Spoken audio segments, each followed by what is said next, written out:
मंत्रीगण, doctor Vinod Paul, मेरे industry के सब साथी मित्रों, invited guest, ladies and gentleman, सबसे पहले इस सभा में आमंत्रित करने के लिए और आपसे उद्बोधन करने के लिए बहुत बहुत शुक्रिया।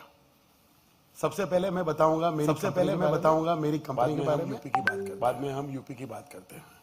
यूपी में इस बिजनेस में 70 इयर्स से और यूपी में भी हम कुछ काम करते हैं। अलीगढ़ में हमारा एक न्यूट्रास्यूटिकल प्लांट है जो योगी जी को बहुत पसंद है। हमारी एक डेयरी है। इस डेयरी तकरीबन 42 एकड़ में है। और वहां पे हम 10,000 मिल्क लीटर और भी प्रोडक्ट हम वहां पे बनाते हैं। तकरीबन 25,000 फार्मर से हम कनेक्टेड, और वो फार्मर का वेलफेयर, फार्मर से जुड़ी हुई सब सिस्टम हमने डेवलप की है। बेनिफिट हमको है, गुजरात से आए हैं। आनंद का जो एक्सपेरिमेंट था, उसका जो बेनिफिट भी मिला है, हमको बेनिफिट भी मिला है वहां पे, और उसको इम्प्लीमेंट करने का ट्राई किया है। किस तरह से बेटर ले सकते, फायदा हमें भी हो रहा है और उसका फायदा हमें भी मिलेगा, बिकॉज़ ज्यादा प्रोडक्शन हो सकता है। मोर इम्पोर्टेंट प्लांट डाला है वहाँ, जो हमने प्लांट डाला है वहाँ सिटी में, हमको एनवायरमेंट के लिए बड़ा होना चाहिए। तो it is one of the best example of a good example of politically जितना ज्यादा अपना देश इंटरेस्ट लेगा, पॉलिटिकली जितना ज्यादा अपना देश इंटरेस्ट लेगा, उतना अपना इंडस्ट्री ऊपर आ सकता है। उसके लिए जरूरी है कुछ किया जाए जिससे क्वालिटी सिस्टम अच्छी हो, उसके साथ में क्वालिटी एनफोर्समेंट भी अच्छा हो। ये की इंडस्ट्री होगी सर, जो आपको बताएगी इंस्पेक्टर रखिए, ज्यादा ड्रग इंस्पेक्टर रखिए। सब बोलेंगे सर इंस्पेक्टर राज, हमें इंस्पेक्टर राज चाहिए। क्यों चाहिए? विदाउट गुड अच्छी क्वालिटी मेडिसिन नहीं, ये पब्लिक हेल्थ से जुड़ी हुई बात है, इसलिए ये करने की बहुत भारत सरकार ने भी किया है, अभी डिसाइड किया है। उस तरह से मैं जानता हूँ 700 ड्रग सेंट्रल में भी ला रहे हैं, इंस्पेक्टरों में, जिससे कि अच्छा आगे प्रोग्रेस हो। जरूरी ये है क्वालिटी के apart from quality whole ecosystem environment है, जो एनवायरमेंट है ऐसा बन जाए यहाँ आ सके। इंडस्ट्री को क्या चाहिए? उसको लैंड चाहिए, बिजली चाहिए, पानी चाहिए और ट्रेन मैन पावर, और ये 4 चीज की जरूरत है। यूपी में भरपूर है। एक माहौल करना है हो सके। पर सबसे अगत्य इम्पोर्टेंट अगर फार्मा को आना है तो उनको इजी ट्रांसपोर्टेशन लोकेशन चाहिए, जहाँ पे गुड्स पूरे इंडिया में या प्रदेश में भेजा जाए। दूसरा जरूरी है कि जो लोग हैं वो भी वहाँ पे अच्छे टैलेंट को अगर लाना है, अच्छा रहने की जगह चाहिए, मॉडर्न लाइफ चाहिए, स्कूल चाहिए, बच्चों के लिए स्कूल चाहिए, बच्चों के लिए कॉलेज चाहिए। तो ऐसी जगह पे होगी तो सुविधा होगी, तो इंडस्ट्री आ सकती है। इंडस्ट्री में बहुत अपॉर्चुनिटी है। काफी एरिया में बायोलॉजी के इंडस्ट्री भी, बायोटेक्नोलॉजी बहुत आप चीज कर रहे हो। सबसे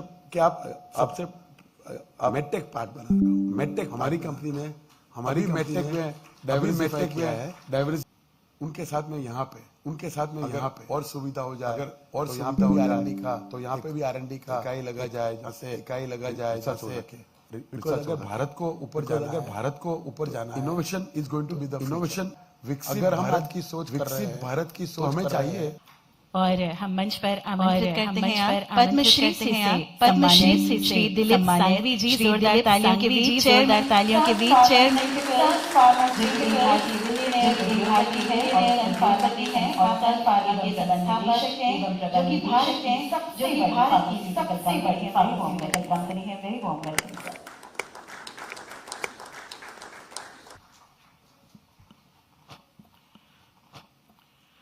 Respected Yogi Ayodhnath ji.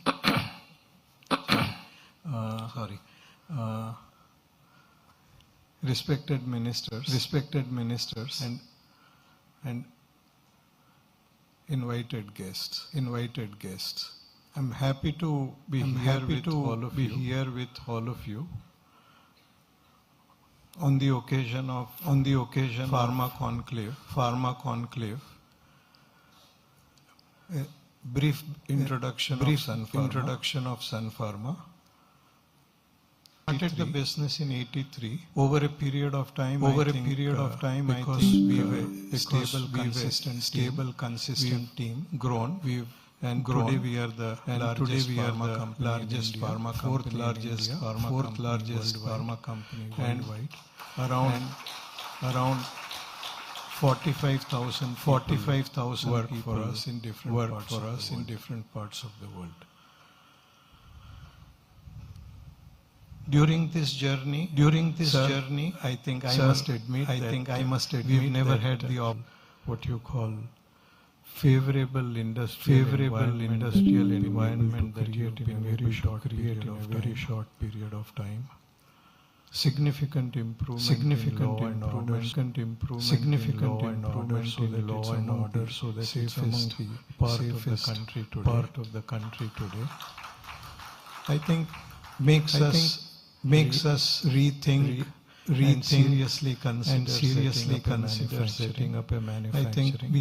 I think we looked at the proposal for pharma policy and the med policy. I think it kind of comprehensively what is required for setting up a successful education, environment for skilled manpower to stay. Parallelly having a quality of life for people. It's not only attractive for them from business point of view, but also family life point of view. So I think we would like to partner with the state in terms of growing with the state, and I am sure that under your dynamic leadership of our Prime Minister, I think we can look forward to becoming one of the largest pharmaceutical center in the country. But India also pharmaceutical manufacturing leader in the world. What also echo the sentiment of Pankaj Bhai in terms India becoming successful in developing products. We are not only known as a generic producer, but also country in which innovation continues to create opportunities for patients to have a better quality of life. Thank you once again for inviting all of us. Thank you.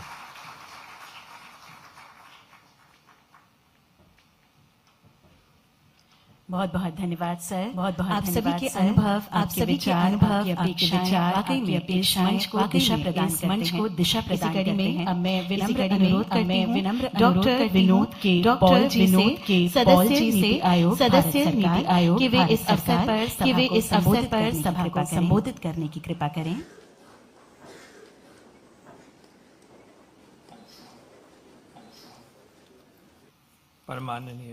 परमाननीय Shri Yogi Adityanath ji, Honorable Chief Minister of Uttar Pradesh, Honorable Deputy Chief Minister of Uttar Pradesh, Rajesh Pathak ji, Manya Mantrigan, Tech Industry, MedTech Industry, colleagues, representing academia, government, and indeed stakeholders, pharma medtech sector present in this room. सबसे पहले मैं उद्धरित प्रदेश में हम उसको महसूस कर रहे हैं जिस चर्चा के लिए आज हम यहाँ के लिए जो ओपनिंग्स खुल गए it is a great day, it's a very heart warming day, and truly truly remarkable journey of 9 years for transforming Uttar Pradesh. Second sir, मुझे लगता है इस सर हमारे स्टाफ जो है ना वो लाइन में जो है ना अब एक लाइन में आ गए हैं सर। हमने डॉक्टर जेकब से सुना, इतने सुधार सिस्टमैटिकली सर आप ये करते आए, और एक पॉइंट पे आप ये कॉन्क्लेव जो हो रही है, टाइमिंग परफेक्ट, बिल्कुल टाइमिंग परफेक्ट, भगवान की तरफ से 2 दिन पहले बायोफार्मा शक्ति की वो लगता है कि हिंट मिल रहा है हमें कि ठीक रास्ते पे चलो सर। उस पे ये कहना चाहूंगा small molecules, simple chemical compound, हमने बहुत अच्छा काम, हम सबसे आगे हैं, हम इतनी प्रोडक्शन करते हैं, और यही हमारी टीम है जिसने कोविड के दौरान देश को बचाया। कोविड वॉरियर्स बैठे हैं सर, के कैप्टन जहाँ बैठे हैं। लेकिन सर आगे की जर्नी जो है हम सब जानते हैं, वो बायोलॉजिक्स हैं, सिमिलर्स हैं, एंटीबॉडीज है, सेल एंड जीन केयर है, ऑटोइम्यून डिसऑर्डर है, की प्रॉब्लम्स हैं, डायबिटीज है। इसको करने के लिए हमें एक शिफ्ट, जब हम आगे बढ़ेंगे इसका सब मिलकर ख्याल रखें, इंडस्ट्री भी, सरकार भी, और सरकार का जो इकोसिस्टम है, गवर्नमेंट ऑफ इंडिया ख्याल रखेंगे कि इस तरफ बिल्कुल एक आगे आना है, और इसमें हमारी अपॉर्चुनिटी है दुनिया में आगे बढ़ने की, और हमारे लिए सिक्योरिटी स्मॉल मॉलिक्यूल्स, जब ये स्मॉल मॉलिक्यूल्स कभी भी कम हो, नहीं, जो हमारे पास नई इजाद, ये मेरा पहला सबमिशन है कि मेन स्ट्रीमिंग बेस्ड बायोफार्मा, उसके लिए एक माहौल पॉलिसी का क्लियर नीड है, और क्लियर नीड है। सुनने में मुझे क्लियरली आ रहा है कि हम सब ऑलरेडी बढ़ रहे हैं, डॉक्टर रेड्डी ने बताया, ऑलरेडी हम इन्होंने भी करा होगा। और पहला सर ये हम तो पहला भूलेंगे कि नॉर्थ स्टार एक फार्मा फर्मेंटेशन बेस्ड, उसके लिए हमें सर मैं दूसरा सुझाव प्रस्तुत करूंगा, जरूरत सामने जो है उसको मैं महसूस करूंगा, वो सर है रिसर्च एंड डेवलपमेंट के लिए और इनोवेशन के लिए। हम इतने लकी हैं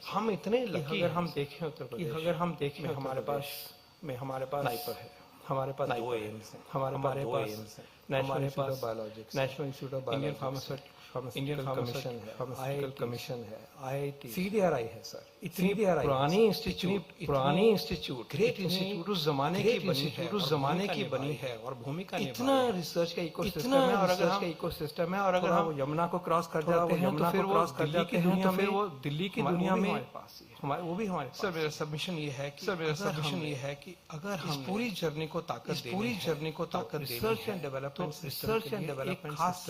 एक खास सोच लाना, मैं सजेस्ट करूंगा सर, करने के लिए पंकज भाई ने भी उसी तरफ हिंट किया है, उसी को शायद कि हमें Uttar Pradesh pharma innovation research and innovation consortium, ताकि हम सब इकट्ठे हो, नहीं तो अपने तरीके से कुछ कर रहे हैं, वो मैं प्रोजेक्ट कर रहा हूँ, CDRI कुछ कर रहा है, गोरखपुर अपने तरीके से, हम क्यों नहीं इकट्ठी बात करें, वो अपना काम भी करे, जो काम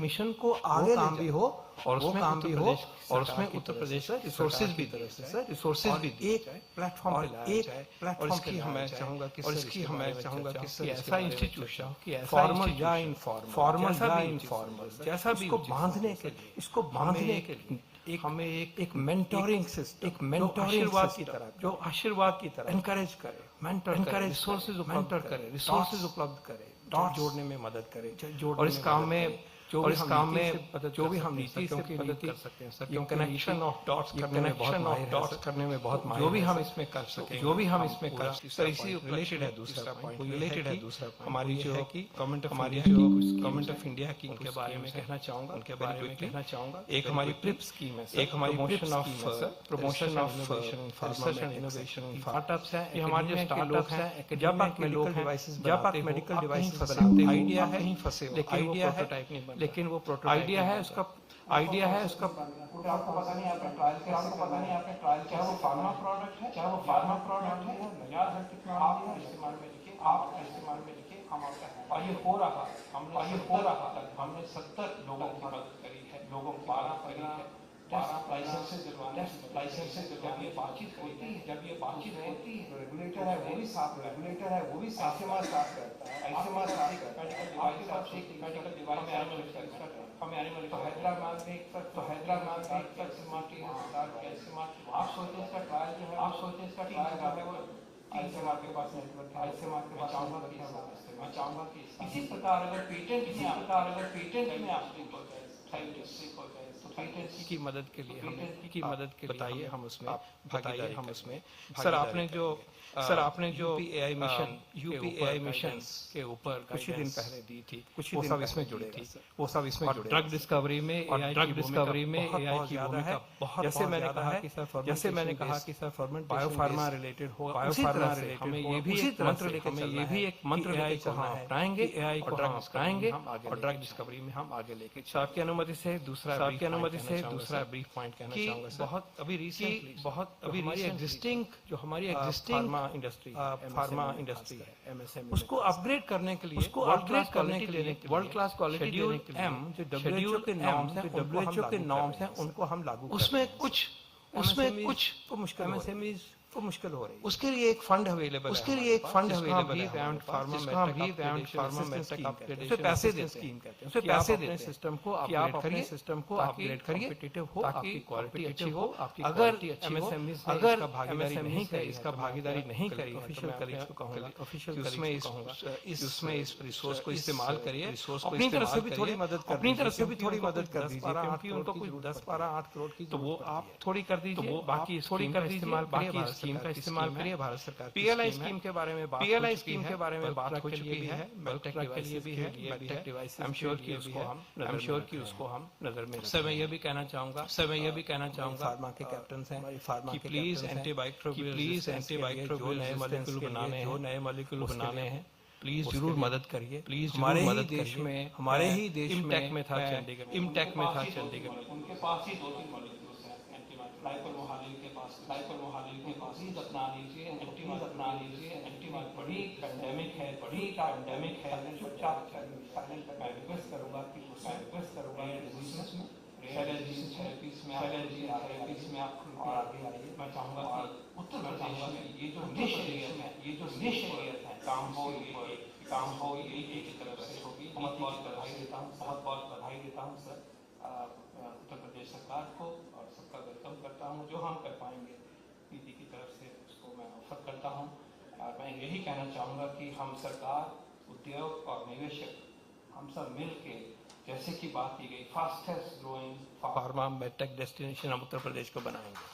बहुत धन्यवाद। लखनऊ से बड़ी खबर, उत्तर प्रदेश फार्मा कॉन्क्लेव 1.0 का शुभारंभ होगा। मुख्यमंत्री योगी आदित्यनाथ कॉन्क्लेव का शुभारंभ करेंगे। वैश्विक निवेशकों और उद्यमियों का महासंगम होगा। सुबह 10:30 बजे लखनऊ के निजी होटल में कार्यक्रम आयोजित की गई है। सीएम योगी आदित्यनाथ इस कॉन्क्लेव में शामिल होंगे, कॉन्क्लेव का शुभारंभ करेंगे। उद्बोधन देने की कृपा करें लगातार तालियों के साथ। उत्तर प्रदेश फार्मा कॉन्क्लेव 1.0 का शुभारंभ सीएम योगी आदित्यनाथ करेंगे। वैश्विक निवेशकों और उद्यमियों का महासंगम उत्तर प्रदेश फार्मा कॉन्क्लेव के भव्य और चलिए इस पे ज्यादा जानकारी के साथ अभिषेक शर्मा संवाददाता हमारे साथ जुड़ चुके हैं। अभिषेक, आज उत्तर प्रदेश फार्मा कॉन्क्लेव 1.0 का शुभारंभ होगा। आदरणीय योगी आदित्यनाथ जी, उत्तर प्रदेश के इंडस्ट्री मिनिस्टर आदरणीय नंद गोपाल गुप्ता नंदी, वैश्विक निवेश को बढ़ाने के लिए उत्तर प्रदेश के मुख्यमंत्री एमएसएमई मिनिस्टर योगी आदरणीय राकेश आदित्यनाथ सिंह लगातार प्रदेश में राज्य निवेशकों मंत्री के साथ, औद्योगिक उद्यमियों विकास के साथ आदरणीय जसवंत सिंह बैठक सैनी कर रहे हैं। और आज भी सदस्य उत्तर नीति प्रदेश आयोग की भारत राजधानी सरकार लखनऊ आदरणीय में डॉक्टर एक विनोद निजी पाल होटल में बड़ा कार्यक्रम माननीय है। सांसद इस कार्यक्रम चेयरमैन में प्रदेश के बड़े उद्योगपति मौजूद चेयरमैन रहेंगे टोरेंट ग्रुप, और वैश्विक वाइस निवेशकों चेयरमैन एवं टोरेंट ग्रुप आदरणीय जीनल उद्यमियों मेहता का जी, एक महा चेयरमैन संगम उत्तर मैनकाइंड प्रदेश की फार्मा राजधानी आदरणीय लखनऊ में रमेश देखने को सुनेजा मिलेगा, जहाँ प्रदेश pharma chairman conclave Reddy's 1.0 laboratories का आदरणीय शुभारंभ सतीश होगा। रेड्डी मुख्यमंत्री जी, योगी आदित्यनाथ शुभारंभ पद्म भूषण करेंगे आदरणीय श्री और सुबह पंकज आर 10:30 पटेल बजे जी, लखनऊ में एक चेयरमैन निजी जायडस, होटल में पद्मश्री कार्यक्रम आयोजित आदरणीय किया दिलीप गया है। शांघवी जी, वैश्विक चेयरमैन निवेशकों सन एवं फार्मा, उद्यमियों के महासंगम आदरणीय अवनीश से अवस्थी प्रदेश जी, में आदरणीय निवेश को रोशन बढ़ाने का जैकब प्रयास जी, है। आदरणीय यही दीपक वजह है कि कुमार उत्तर जी, प्रदेश मंत्री योगी सरकार, आदित्यनाथ करेंगे। उपस्थित सभी यहाँ पर स्टेक बड़ी होल्डर्स, संख्या में वैश्विक अधिकारीगण, निवेशक भाइयों और तथा उद्यमी मौजूद रहेंगे और उत्तर बहुत देर प्रदेश से चर्चा चल रही है, हमने फार्मा सभी कॉन्क्लेव 1.0 विचार का सुने। शुभारंभ सीएम योगी मैं अपनी बात आदित्यनाथ की रखने से अगुवाई में पहले बिल्कुल उत्तर अभिषेक, प्रदेश क्या इस सरकार की कॉन्क्लेव में तरफ नई से कृषि की बात पाल हो, साहब कह रहे थे, सही उद्यमियों समय के है। लिए और कहीं न कहीं वैश्विक जगदीश निवेशकों के साहब लिए ने और सभी ने, बड़ी संभावनाएं जुनेजा हैं। साहब ने तो ऐसे मुझे में रुला आज दिया। सीएम योगी उत्तर प्रदेश में क्या संभावना है? उत्तर प्रदेश में यूपी में आज जो जहां हम निवेशक खड़े हैं, निवेश करें, ये अपार इन सभी संभावनाओं बातों को वाला लेकर राज्य आज आश्वस्त करेंगे निवेशकों और को देरी इसलिए और हुई, उद्यमियों को। और जब ये हमारे उत्तर घर में कोई प्रदेश मेहमान आता है, फार्मा कॉन्क्लेव 1.0 की पड़ोसी शुरुआत मेहमान आता है तो हम ड्राइंग रूम की धूल साफ करा लखनऊ के देते एक निजी होटल में हैं। कोई होगी। दूर से बिल्कुल, आता है वैश्विक तो निवेशक और उद्यमियों ड्राइंग का रूम के जो महासंगम पिलो देखने कवर को से उनको मिलेगा। चेंज उत्तर कराते प्रदेश हैं, pharma flower conclave part change कराते हैं 1.0 का शुभारंभ और कोई सीएम बड़ा योगी मेहमान आता है तो आदित्यनाथ ड्राइंग रूम और करेंगे। बाहर शुक्रिया की अभिषेक, तमाम वाइट जानकारी वाश के करा लिए। देते हैं। कोई बहुत बड़ा मेहमान आता है आप जैसा तो ड्राइंग रूम की कुछ दीवारें हटा के बड़ा ड्राइंग रूम करते हैं, सोफा बदलवाते हैं। और लेकिन जब पूरा देश को हम बुलाना चाहते हैं, हम पूरे घर को साफ करके नया स्टेट बना के आपको बुलाना चाहते थे। आज हम कह सकते हैं 8 वर्षों में हमने राज्य को पूरी तरह से आमूलचूल परिवर्तन की ओर लाने का काम किया। टूटी सड़कें, बदहाल सड़कें, बिजली नहीं, टोरेंट के लोग तो बिजली के लिए काम कर रहे हैं। एक हफ्ता बिजली दिन में आती थी, एक हफ्ता रात में आती थी। यूपी में पूरे दिन बिजली नहीं मिलती थी। बड़े रिश्तेदार आते थे, पूछते थे जीजा फूफा कि बत्ती दिन की है कि रात की। पूछिए, बैठे हैं हमारे टोरेंट के साहब। अब बत्ती लगातार 75 जिलों को हम तय समय सीधा सीमा की के बड़ी अनुसार खबर की 75 ओर जो कि जिलों को देहरादून से हेडक्वार्टर्स सामने को आ रही है। डाउन देहरादून से बड़ी खबर जो बिजली की उत्तराखंड हमारे में पास आज कोई कमी नहीं। बदल सकता आज है। पीक आवर में 17 से पहले हम क्षेत्रों में जब अब उद्घाटन होने जा रहा है, आपको कुछ घंटे पहुंच जाएंगे। चमक की संभावना और माननीय प्रधानमंत्री जी का अभिनंदन कि उन्होंने इस देश में उसको हरिद्वार जोड़ दिया। बताई गई। एक गंगा स्नान हरिद्वार में करिए और दूसरा प्रयागराज में जारी करिए। किया गया है। गरज चमक के कुछ साथ घंटों तेज में हवा चलने के आसार अद्भुत इंफ्रास्ट्रक्चर आपको बताए गए हैं। मैदानी 2800 कोई उद्योग लगा ले तो प्रदेश माफिया विहीन है। गरज चमक के साथ तेज माननीय मुख्यमंत्री हवा जी ने चलने के आसार भी बताए गए हैं। आपको बता दें कि उत्तराखंड में आज जिस ढंग से मौसम इस बदल स्टेट सकता को है। माफिया विहीन किया पूरे देश में 2800 चर्चा। आज मीटर उत्तर के प्रदेश में ऑर्गेनाइज्ड सबमिट किया। मौसम का मिजाज बदल ग्राउंड ब्रेकिंग बदल सकता है। सेरेमनी मैदानी किया। क्षेत्रों में जहां घना कोहरा छाया रहेगा तो आप वहीं सब लोग आए 800 उसमें मीटर के फार्मा इंडस्ट्री ऊंचाई वाले लेकिन इलाकों अलग में से फार्मा को हिमपात की क्यों बुलाया? संभावना भी जताई गई है। आपके मन में विचार आता गरज होगा चमक कि के साथ नेशनल तेज समिट में हवा तो हम चलने लोग के आए। आसार भी बताए गए हैं। जितना अलग से क्या व्यवस्था? मैदानी क्षेत्र है हम आपके उत्तराखंड का सामने वहां ये पर कहने के लिए आए हैं। घना अभी कोहरा तक जितने छाया बातें रहेगा। हुई वो दवाई के निर्माण के संबंध में पर्वतीय क्षेत्र में हल्की वर्षा का उत्तर प्रदेश में अनुमान क्यों लगाया दवा गया है। बने इस मौसम पर विभाग का चर्चा कहना है मैं कि करूंगा आपसे। ऊंचाई वाले क्योंकि इलाकों हम में ये हिमपात की संभावना आपके इससे पास पहले भी उत्तराखंड में उपभोक्ता भारी हिमपात हो चुका उत्तर है प्रदेश का और वहां इंफ्रास्ट्रक्चर पर हेल्थ का क्या है? सैलानी आज फंसे हमारे पास रहे। सर्वाधिक इसके बाद एक मेडिकल बार फिर कॉलेज मौसम है। विभाग आज ने हमारे अलर्ट पास जारी किया है। 81 मेडिकल बारिश कॉलेज पूरी क्षमता के हिमपात का साथ ये अलर्ट जारी किया गया है उत्तराखंड। इसमें हम इंस्टीट्यूशन को नहीं मिला रहे हैं। पीजीआई जैसा हमारे पास बड़ा इंस्टीट्यूशन, वहां भी पढ़ाई होती है। बड़ी खबर का रुख करेंगे लोहिया लखनऊ से इंस्टीट्यूट यूपी हमारा बीजेपी बेहतर से जुड़ी बड़ी खबर आपको बता रहे हैं। MBBS, भाजपा MDMS की पढ़ाई कर रहा है, वहां भी पढ़ाई जाएंगी। होती है। टीम सूत्रों के हवाले से ये केजीएमयू जानकारी जैसे सामने आई संस्थान अगले है 15 जो वर्ल्ड दिन क्लास में संस्थान है, बदलाव देखा किंग जाएगा। जॉर्ज ये मेडिकल सूत्रों के हवाले से यूनिवर्सिटी जानकारी का सामने नाम आई। SIR प्रक्रिया पूरी मेडिकल होने के इंडस्ट्री बाद में इस लिखा समिति जाएगा में तभी बड़ा पूरा बदलाव इतिहास होगा। हो पाएगा। ज्यादातर मोर्चों की केजीएमयू बदले के बगैर जाएंगे। इतिहास पूरा नहीं हो सकता। वहां भी पढ़ाई होती है।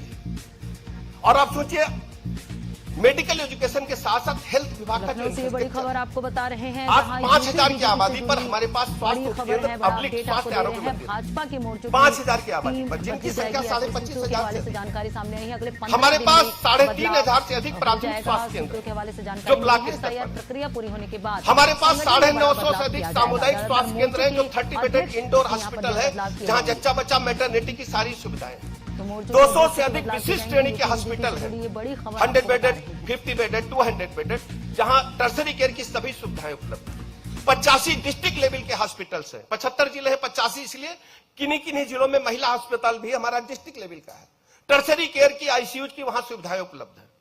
इसके अलावा हमारी प्रतिबद्धता उत्तर प्रदेश के लोगों को बेहतर से बेहतर स्वास्थ्य सेवाएं प्रदान करने की है। तो आप देखेंगे कि हमारे पास जो ओपीडी है, पूरे वर्ष में हम 50 करोड़ से अधिक लोगों को ओपीडी में देखने का काम करते हैं मरीज। हमारे पास 50 करोड़ लोग मरीज हैं जो ओपीडी में साल भर में आते हैं। यह आपके लिए आंकड़ा है। 8 करोड़ हम माइनर ऑपरेशन करते हैं पूरे साल में अपने। हम ये सरकारी अस्पतालों का आंकड़ा दे रहे हैं, प्राइवेट का आंकड़ा भी हमारे पास नहीं उपलब्ध है, हम बाद में आपको दे पाएंगे। इसलिए मैं कहना चाहता हूं, अब कोई उद्योग लगाने के लिए तरीका क्या है? हम उद्योग वहां लगाते हैं जहां या तो कच्चा माल मिल जाए या पका माल बिक जाए। क्यों भैया बताओ, आप सब बड़े उद्योगपति बोलिए ना, हम भाषण नहीं देंगे आज यहाँ। यही तरीका ना संघ विशाल नेटवर्क बेहतर है, रोड नेटवर्क बेहतर है, और हर स्थिति में सबसे बड़ी बात जो सिक्योरिटी है, उत्तर प्रदेश राज्य की सुरक्षा पूरे देश में चर्चा का विषय है। यहाँ किसी भी प्रकार की कोई समस्या के प्रति आभार और ईज ऑफ डूइंग बिजनेस में हमने बड़ी छलांग लगाई। और केंद्रीय हम कहाँ थे, आज हम पूरे देश को बता रहे हैं कि कैसे काम किया जाता है। आज उत्तर प्रदेश राज्य में पूरी तरह से बदलाव की ओर है। धन्यवाद देता हम हूं सिंगल विंडो सिस्टम के माध्यम से सब्सिडीज की हमने घोषणा की है। तो आप सब हमसे जुड़े, हम आपका बहुत बहुत हृदय की गहराइयों से स्वागत करते हैं और आपका भरोसा दिलाते हैं कि आपकी बनाए हुए जो प्रोडक्ट्स हैं वो वर्ल्ड क्लास है। और उत्तर प्रदेश राज्य आपके साथ, आप जो दवा उत्तर प्रदेश में बनाएंगे, आदरणीय प्रधानमंत्री जी के नेतृत्व में जो यात्रा करके मरीजों की सेवा के लिए लगाने का काम करेगी। हमारा प्रथम ध्येय लोगों की सेवा करना है। हमारे पास मेडिकल सप्लाई कॉर्पोरेशन है जिसका मिनिमम बजट 1000 करोड़ रुपए एक साल का है।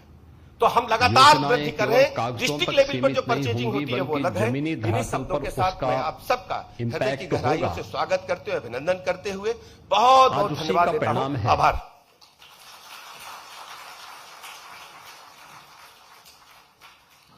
बहुत बहुत धन्यवाद माननीय, आपके ऊर्जा से भरे हुए प्रेरणादायक शब्दों के लिए। की ऊर्जा उत्तर प्रदेश की राजधानी हमें बताते हुए प्रसन्नता हो रही है कि फार्मा कॉन्क्लेव के दौरान 10,000 करोड़ से अधिक के निवेश से जुड़े समझौता ज्ञापनों पर सहमति बनी है, जो राज्य के फार्मा क्षेत्र में निवेशकों के विश्वास को दर्शाता है। इनमें से औषधि, चिकित्सा उपकरण एवं संबद्ध क्षेत्रों में 5,525 करोड़ रुपए के 11 समझौता ज्ञापनों का आज औपचारिक रूप से आदान प्रदान किया जा रहा है। नवाचार को बढ़ावा मिलेगा और रोजगार के नए अवसर सृजित होंगे। ये आदान प्रदान आज माननीय मुख्यमंत्री महोदय जी की गरिमामयी उपस्थिति में संपन्न होगा। मैं उनसे विनम्र अनुरोध करती हूँ, कृपया मंच पर पधारें। साथ ही माननीय 12,500 ज्यादा की जमीन है, 12.5 बीघा से ज्यादा की जमीन है।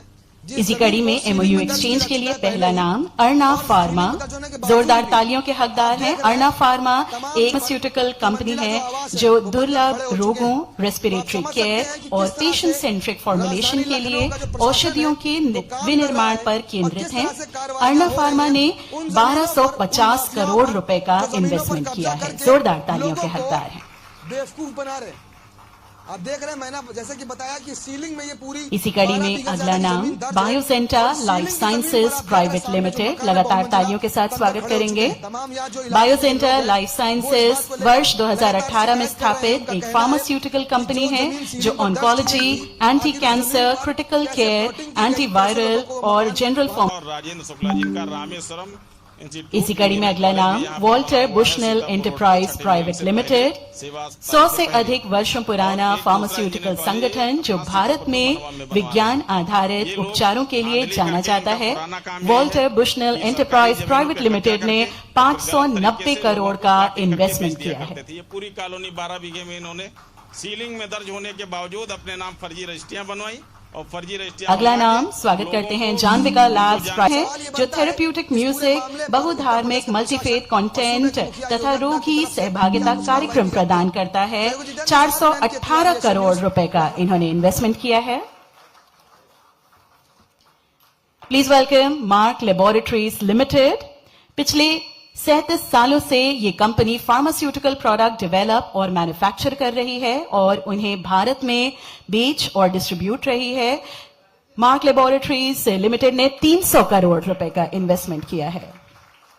अगला नाम Hi Glance laboratories private limited, एक बहुराष्ट्रीय फार्मास्यूटिकल कंपनी जो विभिन्न चिकित्सा श्रेणियों में टैबलेट्स, कैप्सूल्स, लिक्विड्स तथा सॉफ्ट जेल कैप्सूल सहित व्यापक रेंज के फॉर्मुलेशंस का विनिर्माण करती है। Hi Glance laboratories private limited ने 120 करोड़ रुपए का इन्वेस्टमेंट किया है। Please welcome Raspa pharma private limited. Raspa pharma का उद्देश्य कैंसर एवं अन्य गंभीर रोगों के उपचार को अधिक किफायती, सुलभ एवं सतत बनाना है। रास्पा फार्मा ने 107 करोड़ रुपए का इन्वेस्टमेंट किया है। We welcome Romsons Medworld private limited. Romsons एक 70 वर्ष से अधिक पुरानी वैश्विक स्तर पर प्रतिष्ठित डिस्पोजेबल मेडिकल डिवाइसेस निर्माता कंपनी है जो 70 से अधिक देशों में अपनी सेवाएं प्रदान कर रही है।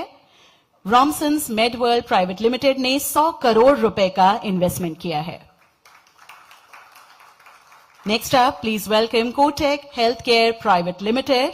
कोटेक हेल्थ केयर एक WHO, GMP, FFSI एवं ISO प्रमाणित फार्मास्यूटिकल विनिर्माण कंपनी है जो टैबलेट्स, कैप्सूल्स, इंजेक्टेबल्स तथा आयुर्वेदिक फॉर्मुलेशंस का विकास एवं विनिर्माण करती है। Kotak health care private limited ने 100 करोड़ रुपए का इन्वेस्टमेंट किया है। बहुत बहुत धन्यवाद माननीय।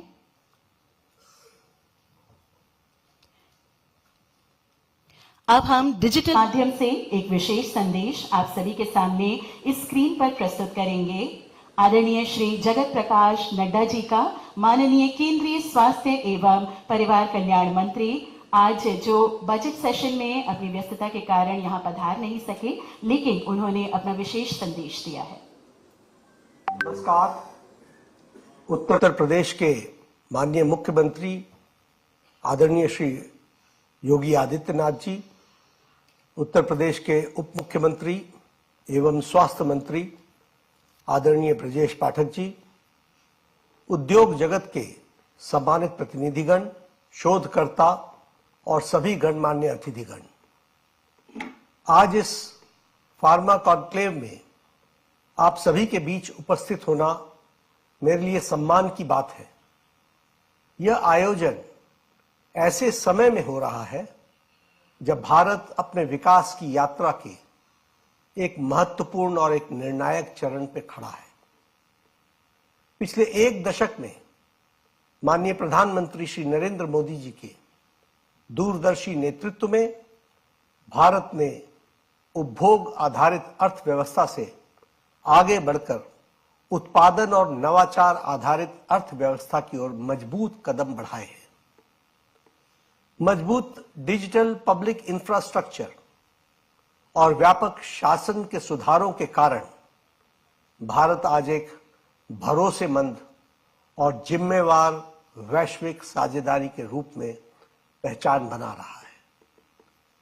मेक इन इंडिया, आत्मनिर्भर भारत, डिजिटल इंडिया और विकसित भारत एट 2047 जैसे अभियानों ने मैन्युफैक्चरिंग, नवाचार और मानव विकास को नई दिशा दी है। G20 की अध्यक्षता और वैक्सीन कूटनीति में भारत की भूमिका ने हमारी वैश्विक जिम्मेदारी और क्षमता को स्पष्ट रूप से दर्शाया है और दुनिया ने पहचाना है। इस परिवर्तन के सबसे स्पष्ट झलक स्वास्थ्य और फार्मास्यूटिकल क्षेत्र में देखने को मिलती है। पिछले वर्षों में भारत की स्वास्थ्य व्यवस्था का विस्तार अभूतपूर्व रहा है। आयुष्मान भारत प्रधानमंत्री जन आरोग्य योजना के तहत आज 62 करोड़ से अधिक लाभार्थी स्वास्थ्य के सुरक्षा के दायरे में हैं। अब तक 10 करोड़ से अधिक अस्पताल में भर्ती उपचार इस योजना के माध्यम से संभव हुए हैं और 1,30,000 करोड़ से अधिक का स्वास्थ्य व्यय सरकार द्वारा वहन किया गया है, जिससे कमजोर वर्गों को गंभीर आर्थिक बोझ से बचाया जा सका है। इसके साथ ही देश भर में 1,80,000 से अधिक आयुष्मान आरोग्य मंदिर स्थापित किए गए। इन केंद्रों के माध्यम से स्वास्थ्य सेवाएं केवल इलाज तक सीमित न रहकर रोकथाम, जिसे हम प्रिवेंटिव कहते हैं, प्राथमिक देखभाल, गैर संचारी रोगों की जांच, मानसिक स्वास्थ्य सेवाएं और बुजुर्गों की देखभाल तक के विस्तारित रूप को हमने दिया है। आयुष्मान भारत डिजिटल मिशन के तहत अब तक लगभग 84 करोड़ 70 लाख आभा आईडी कार्ड बनाई जा चुकी है और बड़ी संख्या में डिजिटल स्वास्थ्य रिकॉर्ड तैयार किए गए हैं। इससे स्वास्थ्य सेवाएं में पारदर्शिता, पोर्टेबिलिटी और दक्षता सुनिश्चित हुई है। स्वास्थ्य इंफ्रास्ट्रक्चर में भी उल्लेखनीय विस्तार हुआ है। 2014 में जहां देश में लगभग 387 मेडिकल कॉलेज थे, आज उनकी संख्या 800 से अधिक हो चुकी है। एमबीबीएस की सीटों की संख्या में भी उल्लेखनीय वृद्धि हुई है, जिससे भविष्य में डॉक्टरों और विशेषज्ञों की उपलब्धता सुदृढ़ होगी। कोविड-19 महामारी के दौरान भारत ने 220 करोड़ से अधिक वैक्सीन डोज लगाए और दुनिया को वैक्सीन तथा आवश्यक दवाओं की आपूर्ति कर एक भरोसेमंद वैश्विक साझेदार की भूमिका निभाई है। इन प्रयासों के आधार पर भारत आज एक वैश्विक फार्मास्यूटिकल हब के रूप में स्थापित हो चुका है। भारत दुनिया और करीब 60% वैश्विक वैक्सीन मांग की आपूर्ति करता है। हमारे फार्मा उत्पाद 200 से अधिक देशों में निर्यात होते हैं और अमेरिका से बाहर 650 से अधिक यूएस एफडीए अनुमोदित मैन्युफैक्चरिंग इकाइयां भारत में स्थित हैं। पिछले दशक में किए गए नीतिगत सुधारों ने एपीआई, एक्टिव फार्मास्यूटिकल इंग्रेडिएंट से लगभग फॉर्मुलेशन, अनुसंधान, रिसर्च, विकास और निर्यात तक पूरे फार्मा वैल्यू चेन को मजबूत किया है।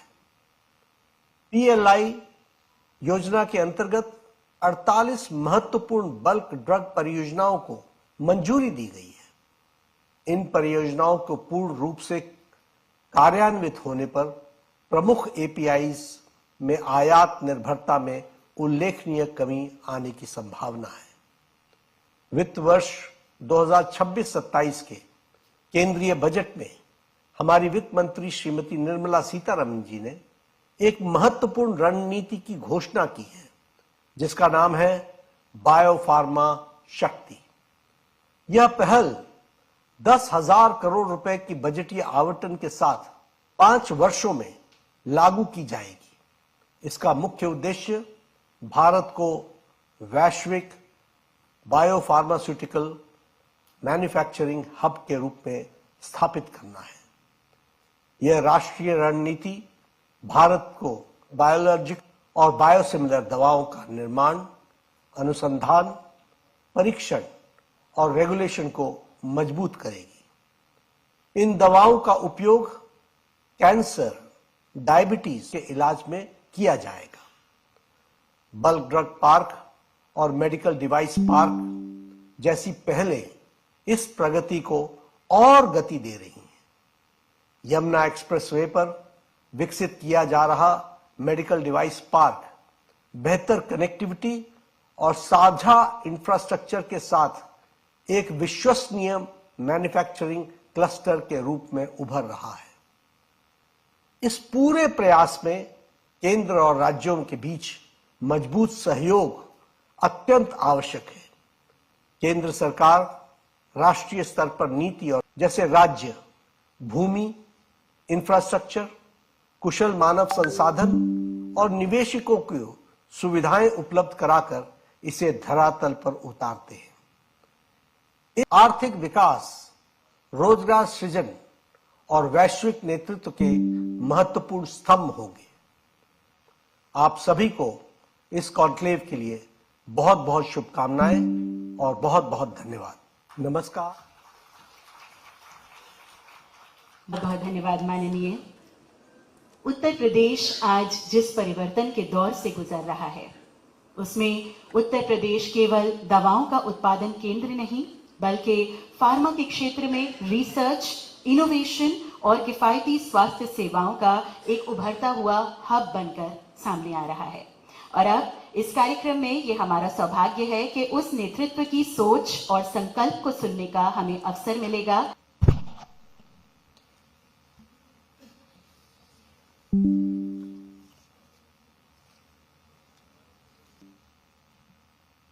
उत्तर प्रदेश के इस प्रथम फार्मा कॉन्क्लेव के उद्घाटन सत्र में इस समारोह में मेरे साथ उपस्थित प्रदेश सरकार में मंत्रिमंडल के मेरे वरिष्ठ सहयोगी, उप मुख्यमंत्री, राज्य मंत्री जी जसवंत सैनी जी, राज्यसभा के माननीय सदस्य रेमकी ग्रुप के फाउंडर सयोध्या रामी रेड्डी जी, सदस्य नीति आयोग डॉक्टर विनोद के पॉल जी, सन फार्मा के श्री दिलीप सांघवी जी, चाइंडस लाइफ साइंसेज के Shri Pankaj Patel ji, Mankind pharma के Shri Ramesh Juneja ji, doctor Reddy lab Shri Satish Reddy ji, Torrent pharma के श्री जीनल मेहता जी, एमएसएन लैब के chairman Shri MSN Reddy ji, Sandeep Jain ji, V Krishna Mohan ji, Aditya Burman ji, Amitabh Dubey ji, और आज के इस पूरे कार्यक्रम में उपस्थित उत्तर प्रदेश और भारत सरकार से जुड़े हुए हमारे सभी वरिष्ठ प्रशासनिक अधिकारीगण, पूर्व ड्रग कंट्रोलर जनरल और उत्तर प्रदेश सरकार के फार्मा सेक्टर के adviser doctor GN Singh ji, Awanish Awasthi ji, Deepak Kumar ji और उपस्थित इस फील्ड से जुड़े हुए हमारे सभी स्टेक होल्डर्स और उपस्थित बहन और भाइयों, मैं प्रदेश के इस पहले फार्मा कॉन्क्लेव के इस उद्घाटन सत्र के अवसर पर आप सभी का मैं प्रदेश सरकार की ओर से हृदय से स्वागत करता हूं, अभिनंदन करता हूं। मैं आभारी हूं आदरणीय स्वास्थ्य और परिवार कल्याण मंत्री भारत सरकार माननीय श्री जगत प्रकाश नड्डा जी का, जो केंद्र सरकार के बजट सत्र के कारण स्वयं यहां पर भौतिक रूप से उपस्थित नहीं हो पाए, लेकिन उन्होंने अपना संदेश अभी वर्चुअल मोड पर हम सबके सामने प्रस्तुत किया है। मैं उनके इस शुभकामना के लिए उनके प्रति हृदय से धन्यवाद देता हूं। मित्रों, जो हम लोगों ने अभी यहां पे कहानी देखी है और पढ़ी है और जिसके बारे में हमने अभी इस फील्ड से जुड़े हुए जितने भी कैप्टन हैं उनके विचारों को सुना है, वह हम सब के लिए एक नया प्रोत्साहन भी है और एक प्रेरणा भी। क्योंकि स्वाभाविक रूप से जो उत्तर प्रदेश की स्थिति थी, एक लंबे अंधकार के कालखंड से उभार करके जब हम लोग इस स्थिति में आए कि अब हम लोग आपके लिए सही मायने में एक लंबे समय के लिए रेड कारपेट को बनाए रख सकते हैं, तब हम लोगों ने आपको इस कॉन्क्लेव के लिए यहां पर आमंत्रित किया है। और इस पहले कॉन्क्लेव के अवसर पर जब उत्तर प्रदेश ने उसके लिए उस प्रकार की तैयारियां की हैं, पूरी होमवर्क करने के बाद हम लोग यहां पर आए हैं। मुझे याद है जब हम लोगों ने आज से 5 वर्ष पहले मैंने डॉक्टर जीएन सिंह जी से इस बारे में अनुरोध किया था कि वे उत्तर प्रदेश सरकार के फार्मा के एडवाइजर के रूप में अपनी सेवाएं दें,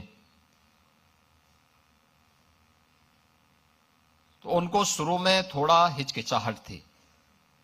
मैंने कहा आप आइए और जिस भी रूप में आप यहां पे हमारे साथ जुड़ना चाहेंगे हमें प्रसन्नता होगी।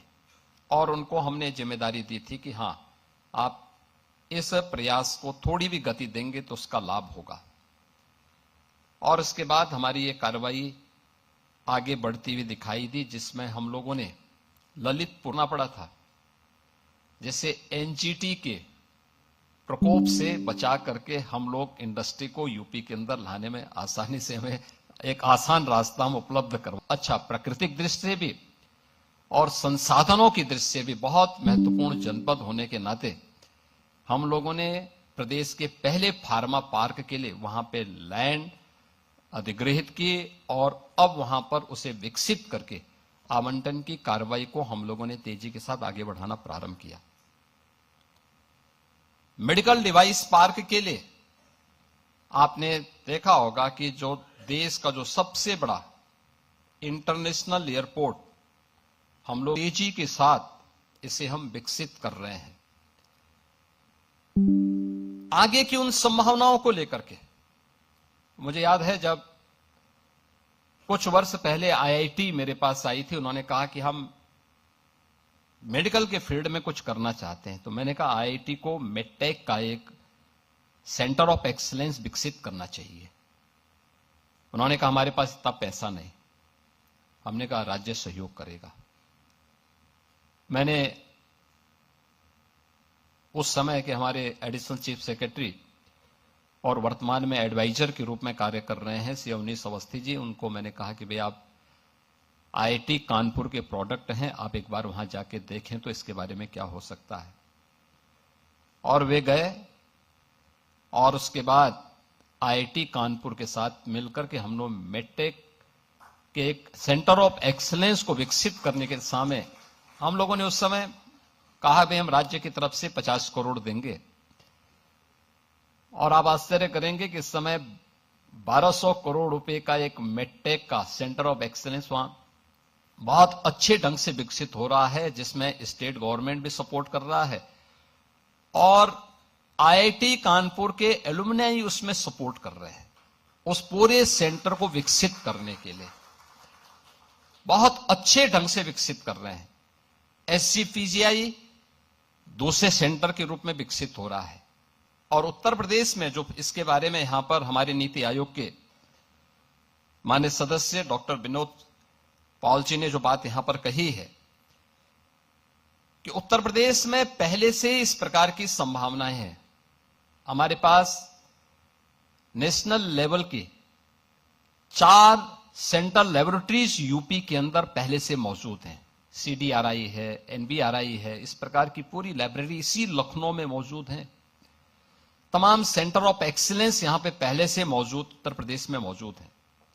और उत्तर प्रदेश के अंदर फार्मा सेक्टर के लिए सबसे बड़ा कंज्यूमर मार्केट भी है और सबसे बड़ा वर्क फोर्स भी यूपी के अंदर आपको यहां पे प्राप्त हो सकता है।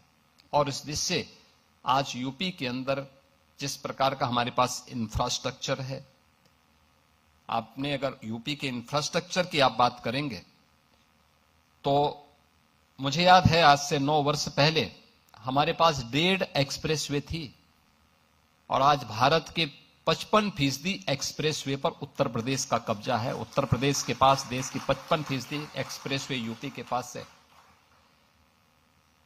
उत्तर प्रदेश के अंदर हमारी इंटरनेशनल और इंटरस्टेट कनेक्टिविटी 4 लेन के साथ जुड़ी हुई है।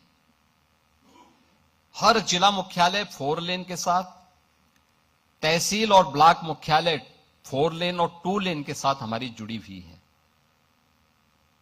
25 करोड़ की आबादी उत्तर प्रदेश के अंदर है।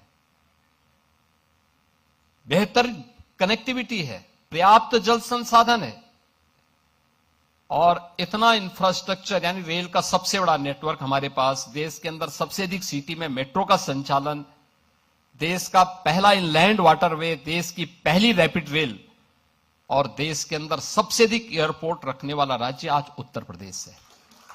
मुझे याद है आज से 9 वर्ष पहले ये एक सपना होता था तो मुझे पहले गोरखपुर से लखनऊ आना होता था, लखनऊ से फिर मैं दिल्ली जाता था।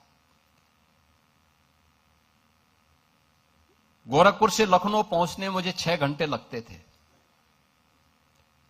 और फिर यहां से फ्लाइट पकड़ता था दिल्ली के लिए। आज यूपी की कनेक्टिविटी क्या है? आज कोई लखनऊ से गोरखपुर जाना चाहेगा तो मात्र 3 घंटे में पहुंच सकता है। यानी 6 घंटे की दूरी को 14 फ्लाइट चल रही है। देश के अलग अलग सिटी के साथ जुड़ी हुई है। हमारे वर्तमान में 16 एयरपोर्ट क्रियाशील हैं उस समय केवल 2 एयरपोर्ट हमारे क्रियाशील थे, 2 आंशिक रूप से थे। आज नए एयरपोर्ट बने 4 हमारे पास इंटरनेशनल जी के कर समर्पित करेंगे राष्ट्र को। यानी कनेक्टिविटी इंफ्रास्ट्रक्चर का विकास बेहतरीन निवेश के अवसर उत्तर प्रदेश के अंदर विकसित करने के बावजूद भी उत्तर प्रदेश के उन बड़े राज्यों में एक है जिसने अपना फॉरेस्ट कवर भी बढ़ाया। ऐसा नहीं कि हम लोगों ने केवल भौतिक विकास के बारे में पर्यावरण को भी बेहतर सेक्टोरियल फील्ड की अपनी पॉलिसी। कोई भी निवेशक आएगा सिंगल विंडो के माध्यम से सुविधा उत्तर प्रदेश के अंदर उपलब्ध करवा रहे हैं। इंसेंटिव वितरण के लिए मैं स्वयं उसकी मॉनिटरिंग करता हूं। किसी इन्वेस्टर ने यहाँ निवेश किया है पॉलिसी के दायरे में हमने समय पे हमने दिया है कि नहीं दिया है। इसमें हर एक स्तर की जवाबदेही भी तय होती है। अक्सर होता क्या था कि सरकारें वायदा तो करती थी, लेकिन देने की जब बात आती तो उसमें कुछ न कुछ ऐसे लोगों लगा लेते थे कि वो कभी भी सुलझता नहीं। हमने कहा सरकार ने एक बार कह दिया, बहुत बार होता है सरकार बदलती है। हमने कहा भी सरकार व्यक्ति बदलता है।